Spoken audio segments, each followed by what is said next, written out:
Assalamualaikum warahmatullahi wabarakatuh.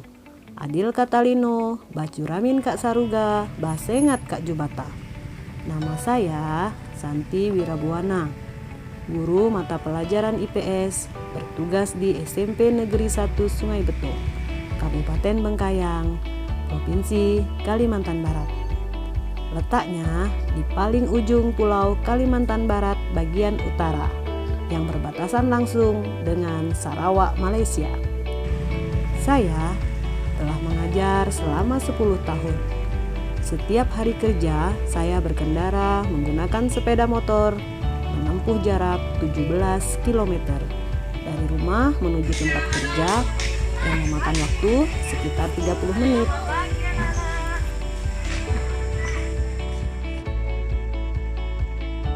SMP Negeri 1 Sungai Betung terletak di pusat kecamatan Sungai Betung. Sekolah ini menjadi pilihan masyarakat Sungai Betung karena letaknya strategis di tepi jalan raya yang menghubungkan Kabupaten Bengkayang dan Kota Singkawang. Sarana dan prasarananya pun sudah cukup memadai dengan status terakreditasi A.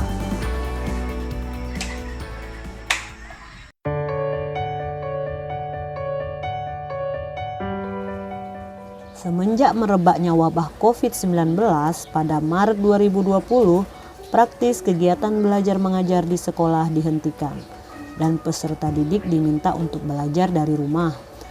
Berbagai upaya telah kami lakukan untuk tetap memberikan pembelajaran kepada peserta didik, seperti pembelajaran daring via aplikasi telekonferensi, Google Classroom, dan WhatsApp Group.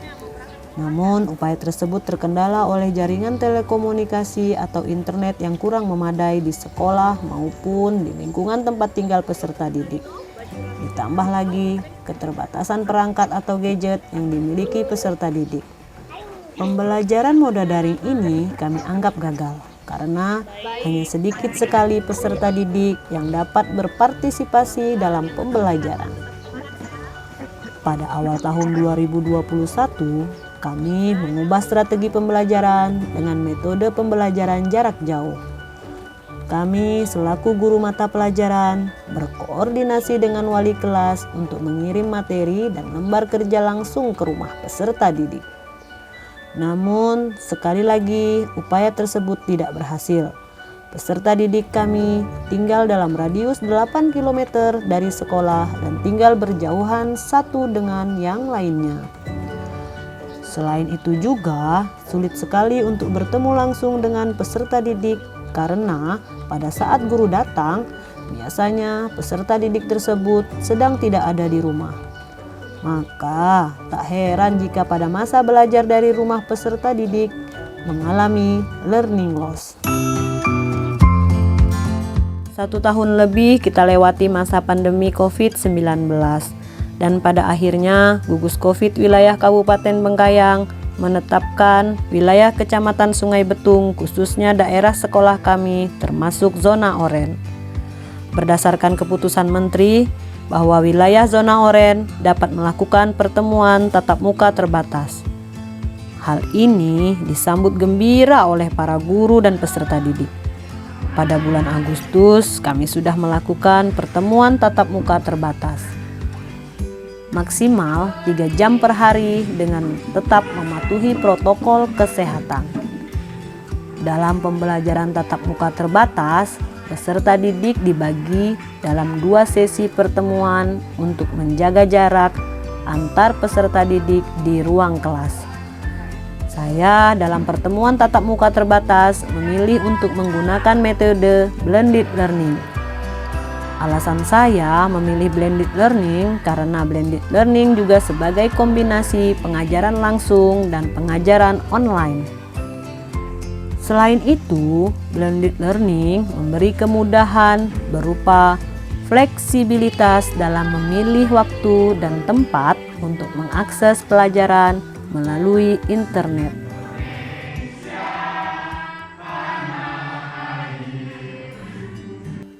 Salah satu cara saya dalam mengaplikasikan blended learning adalah melalui media video pembelajaran. Penggunaannya yang mudah dan trendy merupakan keunggulan tersendiri media ini.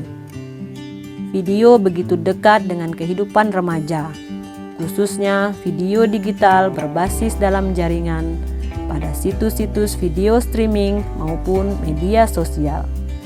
Sedangkan untuk lembar kerja peserta didik, saya memilih aplikasi Google Formulir karena mudah dibagikan dalam bentuk tautan atau link. Untuk mengatasi keterbatasan waktu dalam penyampaian materi dan menyelesaikan LKPD, sehari sebelum masuk ke kelas, saya mengirim link Google Form yang berisi link YouTube materi pembelajaran.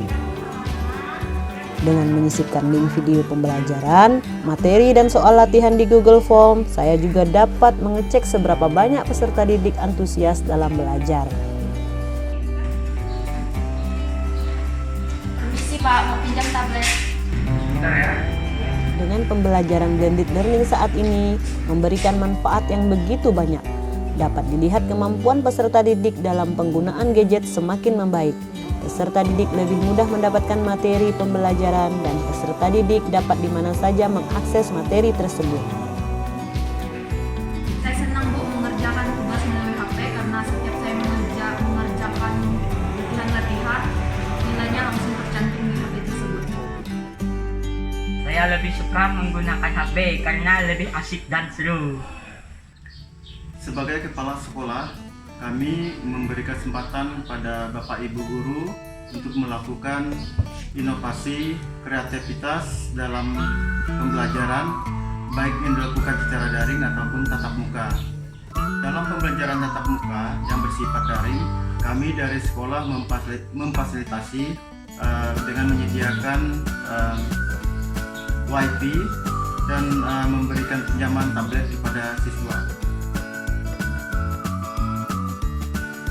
Rencana tindak lanjut saya adalah saya akan terus berinovasi dengan memanfaatkan berbagai macam platform sehingga kita dapat mengajar dan belajar di mana saja tanpa keterbatasan tempat dan waktu.